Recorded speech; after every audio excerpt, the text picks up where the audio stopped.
Olá, meus amores, bom dia, bom dia, bom dia. Tudo bem com vocês? Estamos passando por aqui para trazer hoje o nosso desafio Uma Vida com Propósito. E esse desafio agora, ele vai encerrando aqui a terceira etapa, o terceiro propósito, né?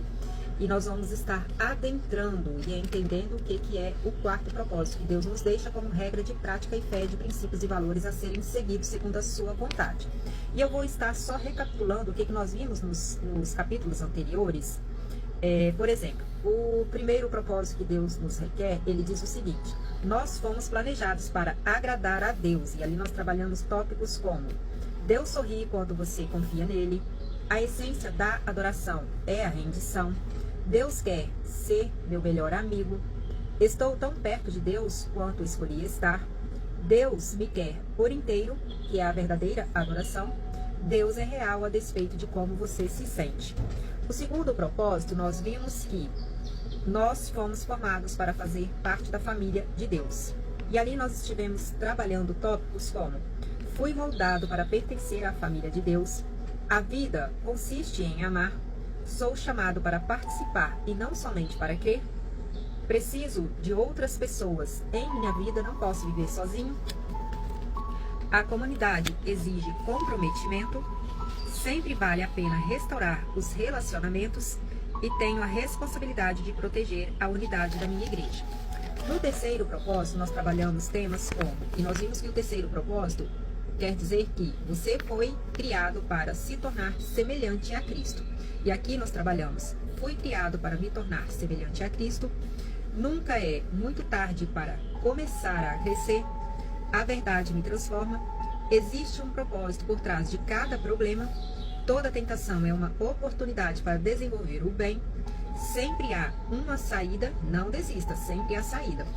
E não existem atalhos para chegar à maturidade. Então aqui hoje nós começaremos a dar o início ao quarto propósito. E aqui nós entraremos na quinta etapa desse desafio, né? E esse quarto propósito que Deus nos deixa como exemplo é: você foi moldado para servir a Deus. E o primeiro tópico do qual nós estaremos trabalhando dentro dessa etapa é aceitando a sua missão. Você está aceitando aí a sua missão? Você disse: eis-me aqui, Senhor, faça segundo a tua vontade em mim, eu estou pronto? Então vamos ver o que Deus nos traz dentro desse capítulo 29. Estamos no 29º dia do nosso devocional, aceitando a sua missão. Foi o próprio Deus quem fez de nós o que somos e nos deu uma vida nova da parte de Cristo Jesus. E muitos séculos atrás, Ele planejou que gastássemos essa vida em auxiliar aos outros. Está em Efésios 2:10. Eu te glorificarei na terra, pois concluí até o último detalhe o que me deste para fazer. Está em João 17:4. Você foi posto na terra por um único propósito: para fazer uma contribuição. Você não foi criado apenas para consumir recursos, para comer, para respirar e ocupar espaço aqui na terra, tampouco para ser um peso morto. Deus te projetou para que a sua vida faça diferença. Apesar dos muitos livros de sucesso informarem sobre como tirar o máximo da vida, não foi para isso que Deus o criou. Você foi criado para acrescentar à vida de todos aqui na terra, não apenas para extrair. Deus quer que você devolva algo. Esse é o quarto propósito de Deus para a sua vida e se chama ministério ou serviço. E a Bíblia fornece os detalhes de como estarmos fazendo isso. Você foi criado para servir a Deus. É a primeira orientação que a Bíblia nos diz. Deus nos criou para que fizéssemos as boas obras que Ele já havia preparado para nós. Essas boas obras são o seu serviço, é o servir. Sempre que você serve as pessoas de alguma forma, você está, na verdade, servindo simplesmente a Deus e cumprindo um dos seus propósitos. Nos 2 próximos capítulos, você verá como Deus cuidadosamente molda você para o seu propósito, segundo a vontade dele em sua vida. O que Deus disse para Jeremias também vale para você. Antes que o fizesse no útero de sua mãe, eu o escolhi. Antes que você nascesse, eu o separei para uma boa obra especial. Você foi posto neste planeta para uma missão especial. Você foi salvo para servir a Deus. E a Bíblia nos diz: foi Ele quem nos salvou e nos escolheu para o seu santo trabalho, não porque mereçamos, mas porque esse era o seu plano muito antes do princípio do mundo existir. Mostrar o seu amor e a sua bondade para conosco por meio de Cristo é a nossa missão. Deus o redimiu para que você pudesse exercer sua santa vocação. Você não foi salvo pelo serviço, mas foi salvo para o serviço. No reino de Deus você tem um lugar, tem um propósito, tem um papel e uma função a cumprir. Isso dá à sua vida uma enorme importância e valor perante Deus. Mas nós não somos salvos pelas obras, né? Nós sabemos que a salvação ela vem por graça, imerecida. Mas o propósito de Deus é que estejamos sim a serviço da sua missão. Comprar sua salvação custou caro e muito doloroso a Jesus, quando ele pagou com a tua própria vida. E a Bíblia nos recorda: vocês foram comprados por um alto preço, portanto glorifiquem a Deus com o seu próprio corpo. Não servimos a Deus por causa de culpa, por causa do medo, ou mesmo por meras obrigações, mas pela alegria e profunda gratidão pelo que ele fez por nós. Nós lhe devemos a vida. Pela salvação, nosso passado foi perdoado, nosso presente faz sentido e o nosso futuro estará seguro. Já está seguro. À luz dessas incríveis vantagens, Paulo concluiu: por causa da grande misericórdia divina, peço que vocês se ofereçam completamente a Deus como um sacrifício vivo, dedicado ao seu serviço. E o apóstolo João ensinou que nossos préstimos amorosos às outras pessoas mostram que somos verdadeiramente salvos. E ele disse: sabemos que já passamos da morte para a vida porque amamos os nossos irmãos. Se não tenho nenhum amor pelos outros, nenhum desejo de ajudar as pessoas e me preocupo somente com as minhas necessidades, deveria questionar a Cristo. Está realmente na minha vida? Será que ele está? Se eu penso dessa forma? Um coração salvo é um coração que deseja servir. Outro termo relativo a servir a Deus, que é mal compreendido pela maioria das pessoas, é a palavra ministério. O que de fato é um ministério? Quando a maioria das pessoas escuta ministério, pensa em pastores, em padres, em sacerdócio profissional. Mas Deus diz que cada membro de sua família já é um ministério. O nosso primeiro ministério é o quê? Dentro do lar, né? Com a nossa própria família. Na Bíblia, as palavras servos e ministério são sinônimas, assim como serviço e ministério. Se você é cristão, é um ministério. E quando está servindo, está ministrando. Quando a sogra de Pedro, enferma, foi curada por Jesus, ela instantaneamente se levantou e começou a servi-lo, usando seu novo dom de saúde. É exatamente isso que devemos fazer. Somos curados para ajudar aos outros. Somos abençoados para ser uma bênção na vida dos outros. Somos salvos para servir e não para ficar sentados esperando pelo céu. Você nunca se perguntou por que Deus não nos leva para o céu imediatamente após aceitarmos a sua graça? Porque Ele nos deixa em um mundo decadente. Ele nos deixa aqui para cumprir os seus propósitos. Uma vez que você esteja salvo, Deus pretende usá-lo para os seus objetivos. Deus tem para você um ministério em sua igreja, por onde você vai, no seu trabalho, na sua casa. E é uma missão que você estará exercendo no mundo. Você é chamado, sim, para servir a Deus. Enquanto crescia, você devia ter pensado que ser chamado por Deus era algo que somente missionários, pastores, freiras e outros obreiros de tempo integral pudessem experimentar. Mas a Bíblia diz que todo cristão é chamado, sim, para servir. O seu chamado para ser salvo inclui o chamado para servir. Ambos são os mesmos chamados. Independentemente de seu emprego, da sua carreira, da sua função, de onde você exerce, o seu profissionalismo, você é chamado para ser cristão, servindo em tempo integral. Um cristão não servo é uma antítese. E a Bíblia diz: Deus nos salvou e nos chamou para sermos o seu povo. Não foi por causa do que temos feito, mas porque este era o seu plano e por sua causa, da sua graça, nós também somos salvos e podemos servir. E Pedro acrescenta: vocês foram escolhidos para falar sobre as excelentes qualidades de Deus que o chamou. Sempre que você faz uso das habilidades que Deus lhe deu e lhe concedeu para ajudar os outros, você estará cumprindo sim o seu chamado perante Ele. A Bíblia diz: vocês agora pertencem a Ele, para ter uma vida útil no serviço de Deus. Quanto do seu tempo vem sendo utilizado a serviço de Deus? Em algumas igrejas na China, dão-se as boas-vindas a novos cristãos, dizendo: Jesus agora tem um novo par de olhos para ver, novos ouvidos para escutar, novas mãos com as quais ajudar e um novo coração para amar aos outros. Uau, lindo isso. Uma razão pela qual você precisa estar vinculado a uma igreja é o cumprimento do seu chamado para servir aos outros cristãos de maneiras práticas junto aos seus irmãos. E a Bíblia diz: todos vocês juntos são o corpo único de Cristo. Uma família de famílias, uma grande família, né? E cada um de vocês é um membro separado e necessário a Ele. O seu serviço é desesperadamente necessário nesse corpo de Cristo. Basta perguntar em qualquer igreja local: tem gente suficiente trabalhando? Cada um de nós tem um papel a desempenhar, e cada um deles é puramente importante. Não existe serviço pequeno para Deus. Tudo é de extrema importância. Do mesmo modo, não existem ministérios insignificantes na igreja. Alguns são visíveis e alguns são desempenhados nos bastidores, mas todos são de igual valor e muito valiosos. Ministérios pequenos ou velados fazem frequentemente uma grande diferença. As luminárias mais importantes não é a enorme lustre da sala de jantar, mas a pequena luz noturna que se impede de tropeçar quando levantamos à noite. Não há uma correlação exata entre tamanho e importância. Todo ministério é importante, porque todos dependemos uns dos outros para estar em bom funcionamento. O que acontece quando uma parte do seu corpo deixa de funcionar? Você adoece, você sente dor. Pode ser no seu menor dedinho, isso irá te incomodar. O resto do seu corpo sofre.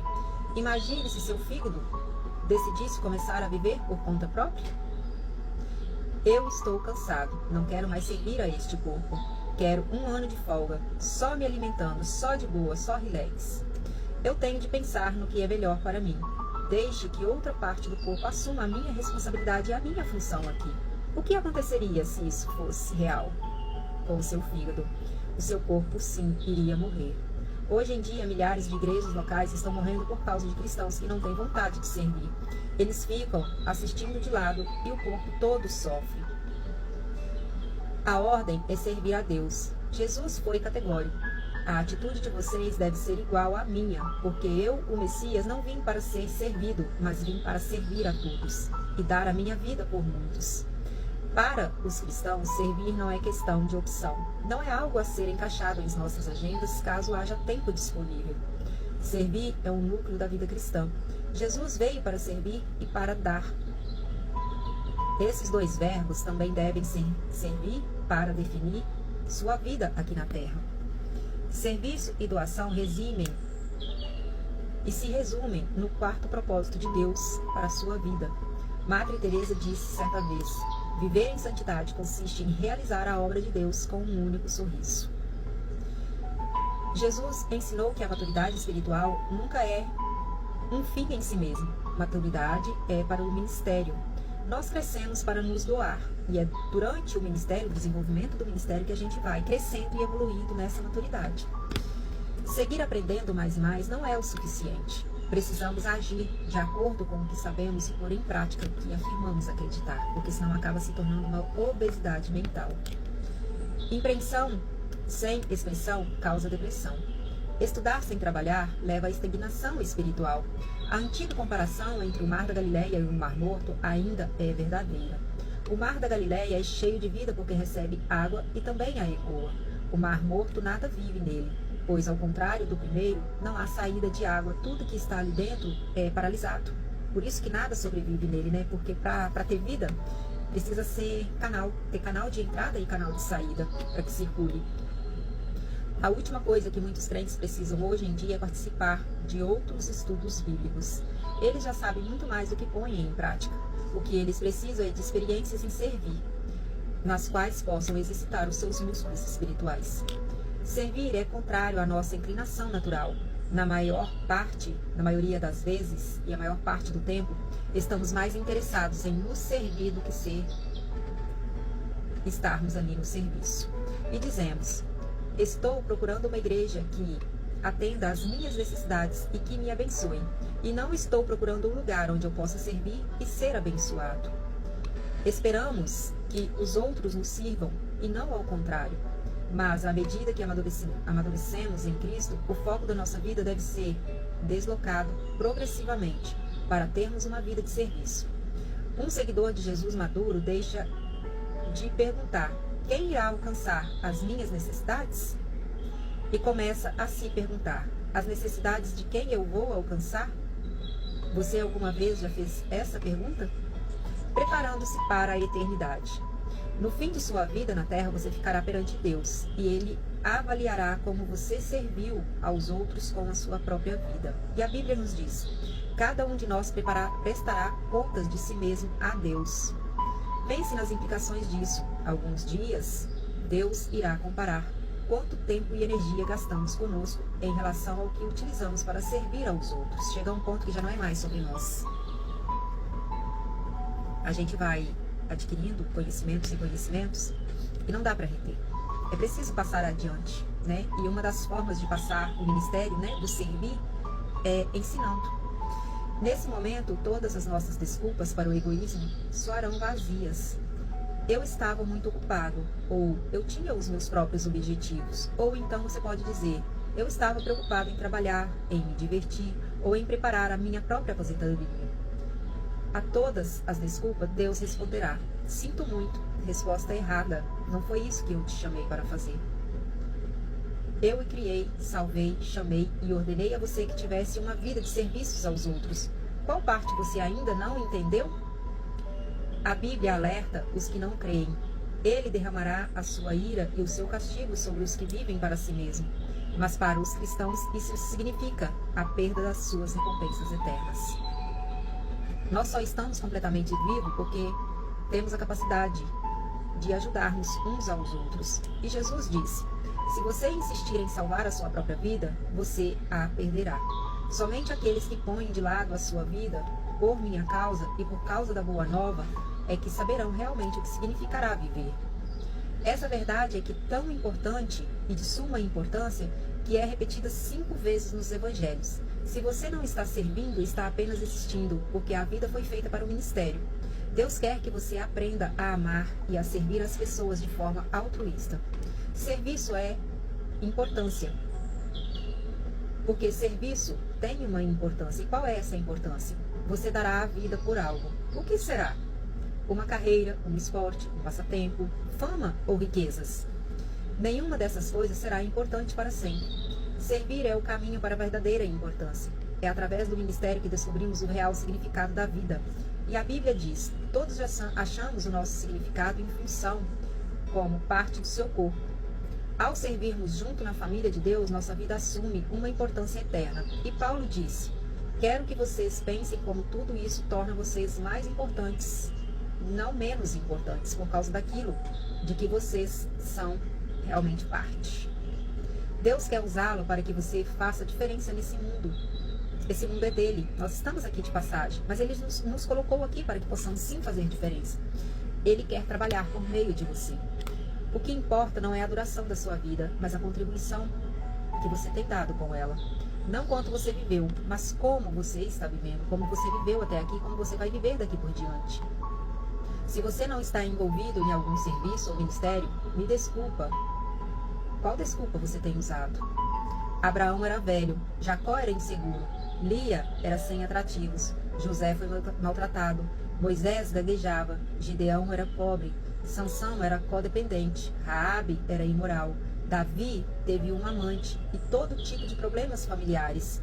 Elias tinha tendências suicidas, Jeremias era depressivo, Jonas era relutante, Noemi era viúva, João Batista era excêntrico para dizer o mínimo, Pedro era impulsivo e temperamental, Marta se preocupava demais, a mulher samaritana teve vários casamentos fracassados, Zaqueu era indesejado, Tomé tinha dúvidas, Paulo tinha saúde fraca e Timóteo era tímido, mas todos eles serviram. Aí está uma boa variedade de desajustes, mas Deus usou cada um deles a seu serviço. Ele também usará você, se você deixar de se dar desculpas. Pensando sobre o meu propósito. Um tema para reflexão. Servir não é questão de opção. Um versículo para memorizar. Porque somos criação de Deus realizada em Cristo Jesus para fazermos boas obras, as quais Deus preparou antes para nós as praticarmos. Está lá em Efésios 2:10. Uma pergunta para meditar. O que está me impedindo de aceitar o chamado de Deus para servir? temos essa missão como propósito, né? Propósito de servir, propósito de revelar ao Pai, propósito de seguir aos passos de Jesus, porque sim, nós sabemos muitas das vezes que o servir, ele não se limita simplesmente às quatro paredes. Ali é o momento assim de nós estarmos, né, dentro do templo, né, como igreja, de estarmos sim servindo na obra da igreja. Mas o servir, ele é em todo lugar. E quando você entende que a sua missão é servir e revelar o Pai, então você começa a caminhar pela rua, né, com um novo olhar. Você começa a ir no banco, na fila do banco, você está, né, servindo com um novo olhar, porque ali é uma oportunidade, você está falando e revelando o Pai. No seu serviço, nas suas funções, nas suas obrigações diárias. Então, tudo você passa sim a dar um outro olhar de estar ali na sua missão de revelar ao Pai. Que Deus possa estar abençoando o seu dia, abençoando a sua família, que você possa estar sim refletindo. Não pense que você não tem dons, que você não tem talentos, que você não tem nenhuma habilidade de estar servindo no ministério. Você tem. Só ainda não foi descoberto. Peça a Deus que o revele. Com certeza sim, você descobrirá em qual missão, né, você se encaixa para estar servindo. Desde a mais simples até a mais alta, todos são importantes, são de suma importância, como um corpo. O corpo não funciona sem uma parte.